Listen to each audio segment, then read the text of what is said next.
welcome to the Tickle Pink Events channel. I'm Kimberly, and if you're new, welcome. I'm so excited that you're joining me for a video today. And if you've been here before, welcome back, cocktail family. I'm glad you're joining me again.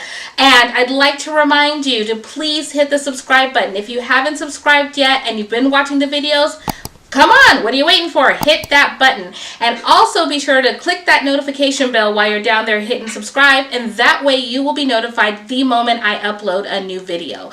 Now let's get on with cocktail time.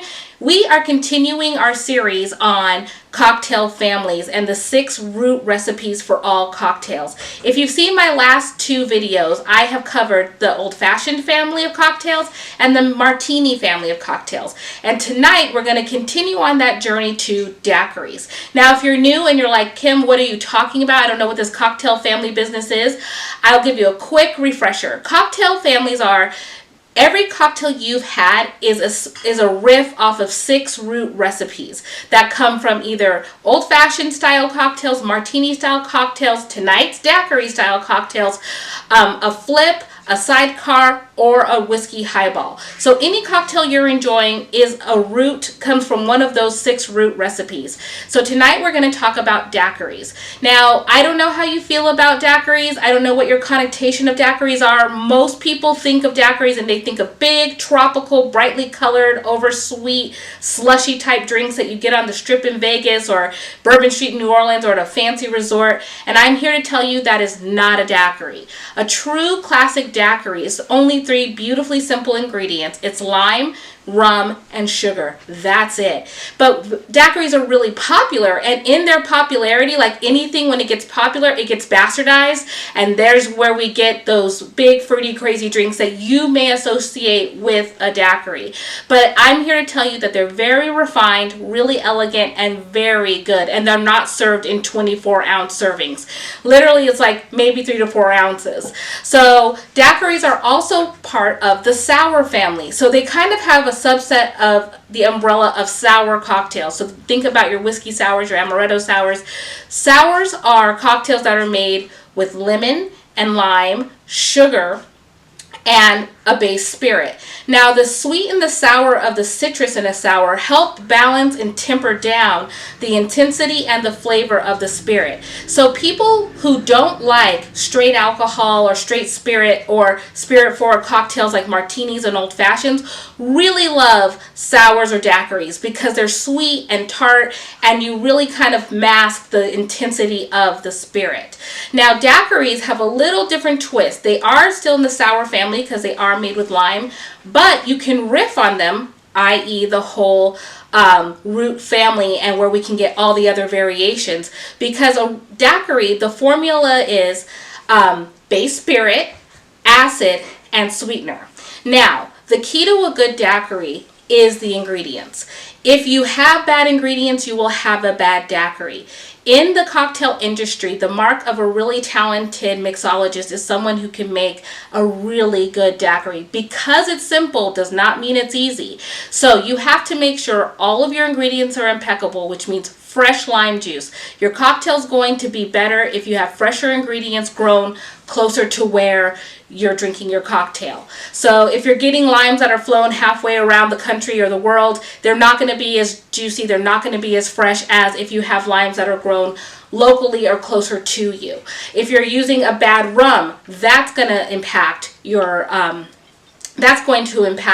your daiquiri. If you use crappy ice and over dilute, you see what I'm saying here? It's not just the 3 ingredients, it's how you assemble them and make them, and that's what makes daiquiris, sneakily elegant and complicated all at the same time. But tonight, I've made classic daiquiris on my channel before. I did it a few years back, and I will link it below so you can see the very simple classic example of a daiquiri. But tonight, we're going to go to the variations so we can visit another cocktail in the daiquiri family. And what we're going to make is a brown derby. Now, somebody on Instagram a year or so ago told me, they're like, oh, have you tried a brown derby? And I was like, I'm not familiar, and I wasn't. And they're like, it's grapefruit juice and bourbon. And I was a little skeptical, but I was intrigued because I love grapefruit juice in cocktails. I love grapefruit juice with vodka, with gin. I like it with tequila and Paloma. So I was open, and as we all know, if you've been around this channel, I love me some bourbon. So how could it be bad? Like my favorite cocktail mixer, fruit juice with my favorite spirit. And the key is that when you're using citrus, certain citrus marries well with certain spirits. So if you're going to use lemons, you want to pair lemons with aged spirits. So that's going to be your cognac, your scotch, your bourbon, your whiskey, your aged rum, and your aged tequila. Now, if you're going to go unaged, that's where your limes come in. So you're going to go with your Blanco tequila, your gin, your vodka, and your white spirits or your light rum. So that's just a little rule of thumb. It's not always true, so don't at me with like, well, I've had a cocktail but it is the rule of thumb. If you're wondering, like, if you want to mix up a drink and you're like, well, I've got lemons, what would go with it? Go with an aged spirit. Now, grapefruits go either way, which is great. They're versatile citrus in the cocktail world. If you match grapefruit with unaged spirits, you're going to get that bright refreshingness. Think of like a Greyhound or a Paloma. You're going to get that really fresh citrus feeling. But if you pair it with, like tonight, a bourbon, you're going to get the sweeter side of grapefruit and the more dense, complex flavors. So you can do it either way. Another tip on citrus: every citrus is different. You can buy 2 lemons and they can taste very different. Same with limes. So all the citrus you get, because they're a bio organism, they're all different. So what you're going to want to do is, before you make a cocktail with citrus, taste it, take a sip, find out, is this grapefruit too sweet or like sweeter? So then you'll back off of your sweetening ingredient. Or is it really tart? So then you're like, oh, I need to amp up the sweetener. So you always want to taste your ingredients before you mix them, so you know how to calibrate the proportions. Also, in daiquiris, back to the classic daiquiri, you can tweak it, but there's a specific way to tweak it. Now, if you want a tartar daiquiri, you can add more lime juice. You're like, duh. But if you want a sweeter one, you add more sugar. And I know you're like, Captain Obvious, Kim, but here's the trick. You cannot up them both. You cannot up the proportions of both. So you can't say, I'm going to kick up the lime proportion and kick up the sugar, because what you're going to do is bury the taste of the rum. So you'll kill the cocktail. So you got to choose. Make a choice. You either want it tart or you want it sweet, but you're not amping up both. It's always going to keep those proportions in balance, so you have a well-balanced cocktail. So now that I've done all this talking about the daiquiri family, I'm thirsty and I'm ready to drink. I'm sure you're ready to watch me make the drink you came here for. So it's cocktail time. I'm going to go really quickly, get my coupe and my ice, and we will get started on making the brown derby. I'll be right back. And I'm back. So as we were talking about, we have to make sure all the ingredients are like at peak. And one of those things, as we talked about last week with martinis and an old fashioned, is dilution and temperature of the cocktail. So I have my chilled coupe, and I love this coupe. And this is the first time I'm using this coupe. It's my new baby in my new collection. So I was super hyped that I got to find a cocktail where I could showcase the new love of my life and my new obsession. But it is chilled. That will make sure that the drink stays cold, because this is served up, which means there is no ice added to it. Also, we're going to do something different, and this is a first for me, so you're going to watch live on camera as I try a new shaking method with 1 large ice cube. Now, typically, I'm used to like filling up the ice in the shaker, but this method is supposed to provide better aeration, so I'm going to get that nice foam and air moving through the cocktail, and it's also going to minimize ice chips in my drink. And the reason we don't want the ice chips in our drink is what? We don't want to dilute it.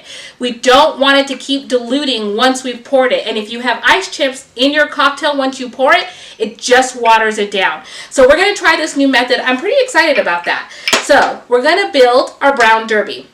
Now, another pro tip, I'm just giving you all the cocktailing tea and tips I have in me today.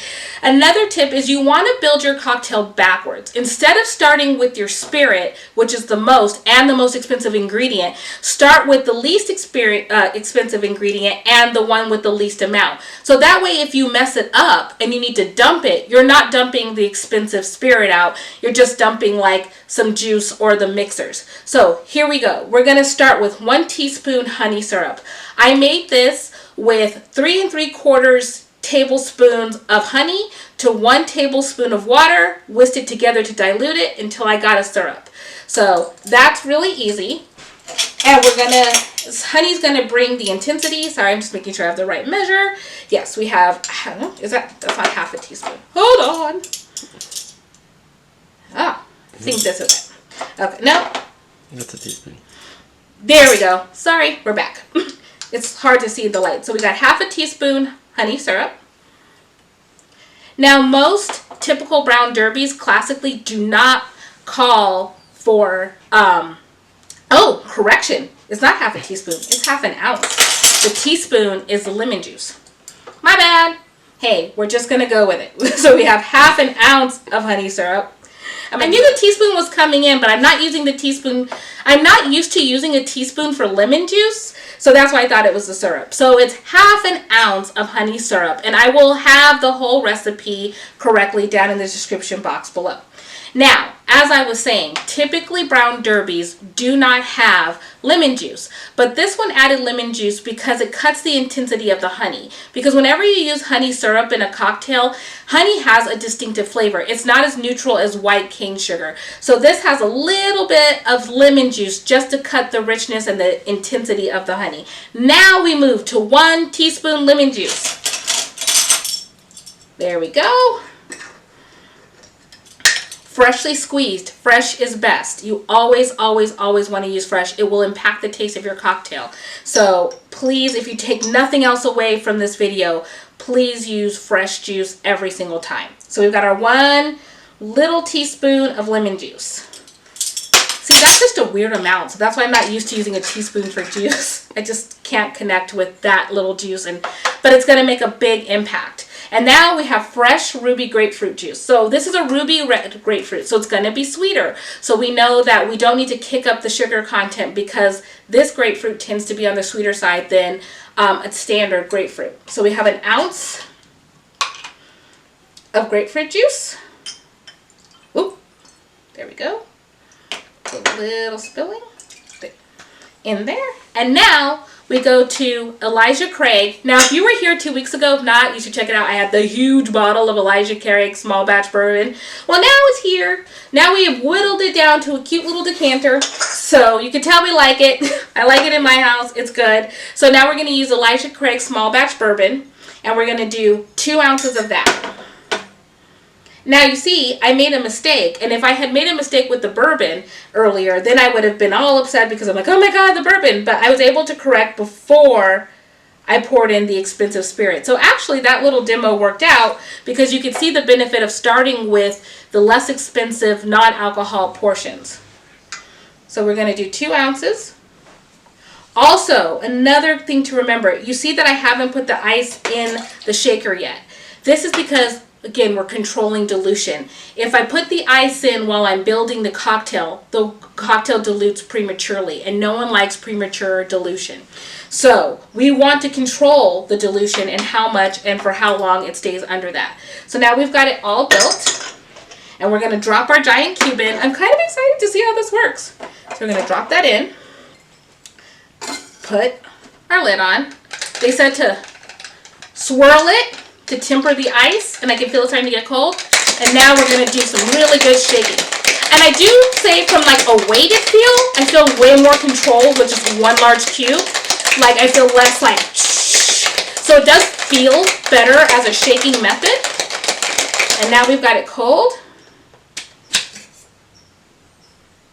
Oh, actually I'm going to do this. Pour it over that way. And it's got a beautiful foam. Here, let me clear out some space so we can get the prime time shot here. We're going to strain it. I'm going to see if I can pour it right here for you. Look at that. Oh, she's pretty. and it smells good. I can smell the honey. I can smell the bright citrus. It just like gives me energy. Like the citrus, the brightness of it, and then the sweetness of the honey. This is something on a warm summer day or spring day that it's like sit outside, you know, with the music going, you know, me and my yacht rock, sipping this. This is awesome. And if you live in a place where the weather's bad and it's overcast and gloomy, this will make you feel like you have summertime in a glass. So let's give it a try.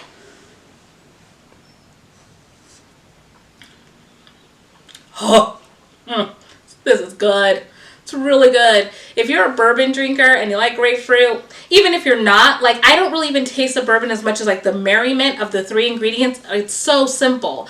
It's really good. And the lemon juice is like sort of just enough to cut the honey, but it's good. I highly recommend the Brown Derby. And try a real daiquiri. I really do 10 out of 10 recommend a classic lime, sugar and rum daiquiri. It will change your opinion of daiquiris forever. Thank you for watching today's video. I hope you enjoyed it. If you did, give it a thumbs up. Don't forget to hit the subscribe and the notification bell on your way out. Have a great day, a great night, or whenever you're watching this. Cheers!